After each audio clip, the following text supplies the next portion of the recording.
ये आजकल social media पर काफी हिट हो रहे हैं क्योंकि वृंदावन में इनके पास प्रसिद्ध क्रिकेट खिलाड़ी विराट कोहली, उनकी वाइफ अनुष्का शर्मा और उनकी बेटी वामिका कोहली गए थे, जहां इन्होंने महाराज जी सत्संग को सुना।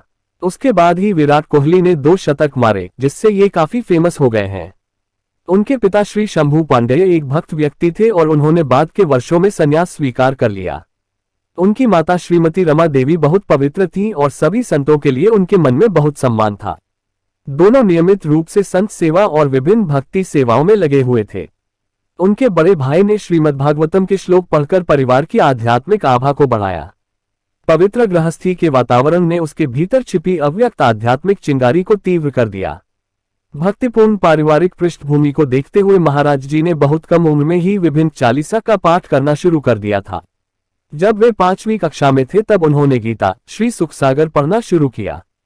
उन्होंने स्कूल में पढ़ने और भौतिकवादी ज्ञान प्राप्त करने के महत्व पर सवाल उठाया और बताया कि यह कैसे उन्हें अपने लक्ष्यों को प्राप्त करने में मदद करेगा। उत्तर खोजने के लिए उन्होंने श्री राम जय जय राम और श्री कृष्ण गोविंद हरे मुरारी का जाप करना शुरू किया। जब वे 9वीं कक्षा में थे तब तक उन्होंने एक आध्यात्मिक जीवन जीने का दृढ़ निश्चय कर लिया था। उन्होंने अपनी मां को अपने विचारों और निर्णय के बारे में बताया।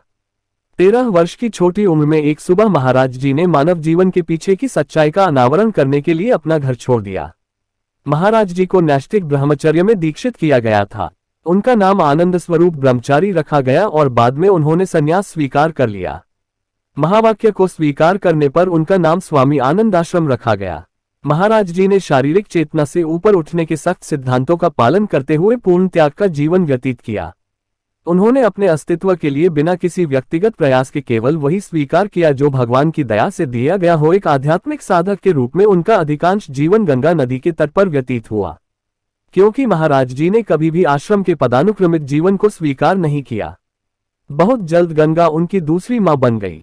वह भूख, कपड़े या मौसम की परवाह किए बिना गंगा के घाटों, हरिद्वार और वाराणसी के बीच पर घूमता रहा।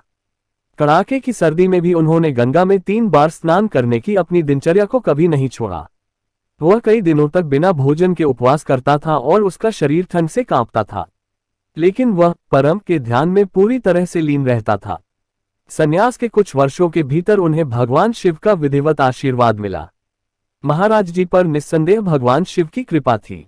एक दिन बनारस में एक पेड़ के नीचे ध्यान करते हुए श्री श्यामाश्याम की कृपा से वे वृंदावन की महिमा के प्रति आकर्षित हुए। एक संत की प्रेरणा ने उन्हें एक रास लीला में भाग लेने के लिए राजी किया, जो स्वामी श्री श्रीराम शर्मा द्वारा आयोजित की जा रही थी। उन्होंने 1 महीने तक रास लीला में भाग लिया। सुबह वे श्री चैतन्य महाप्रभु की लीला और रात में श्री श्यामाश्याम की रास लीला देखते थे। यह 1 महीना उनके जीवन का टर्निंग पॉइंट साबित हुआ। बाद में स्वामी जी की सलाह पर और श्री नारायण दास भक्तमाली के एक शिष्य की मदद से महाराज जी मथुरा जाने वाली ट्रेन में सवार हो गए। महाराज जी बिना किसी परिचित के वृंदावन पहुंचे। बांके बिहारी जी के मंदिर में उन्हें एक संत ने कहा कि उन्हें श्री राधावल्लभ मंदिर भी जाना चाहिए।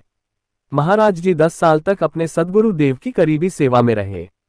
जल्द ही अपने सद्गुरु देव की कृपा और श्री वृंदावन धाम की कृपा से वह सहचरी भाव में पूरी तरह से लीन हो गए और श्री राधा के चरण कमलों में असीम भक्ति विकसित की। विराट कोहली हाल ही में श्री प्रेमानंद जी महाराज से आशीर्वाद लेने के लिए अपने परिवार के साथ वृंदावन गए थे।